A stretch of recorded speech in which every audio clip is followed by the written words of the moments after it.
اور داہنے ہاتھ والے کیا کہنے ہیں داہنے ہاتھ والوں کے، وہ بے کانٹوں کی بیریوں اور تہ بتہ کیلوں اور لمبے لمبے سایوں اور بہتے پانی کے چشموں اور بہت سے میووں کے باغوں میں ہوں گے، جو نہ کبھی ختم ہو اور نہ ان پر کوئی روک ٹوک ہوگی،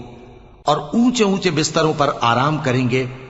ہم نے ہی ان حوروں کو پیدا کیا تو ان کو کنواری بنایا، اور شوہروں کی پیاری اور ہم عمر، یعنی داہنے ہاتھ والوں کے لیے۔ یہ بہت سے تو پہلے کے لوگوں میں سے ہوں گے اور بہت سے بعد والوں میں سے، اور بائیں ہاتھ والے، افسوس بائیں ہاتھ والے کیا ہی عذاب میں ہوں گے، یعنی دوزخ کی لپٹ اور کھولتے ہوئے پانی میں، اور سیاہ دھوئیں کے سائے میں جو نہ ٹھنڈا ہوگا اور نہ خوشنما۔ یہ لوگ اس سے پہلے عیش میں پڑے ہوئے تھے اور بڑے گناہ یعنی کفر پر اڑے ہوئے تھے، اور کہا کرتے تھے کہ بھلا جب ہم مر گئے اور مٹی ہو گئے اور ہڈیاں ہی ہڈیاں ہو گئے تو کیا ہمیں پھر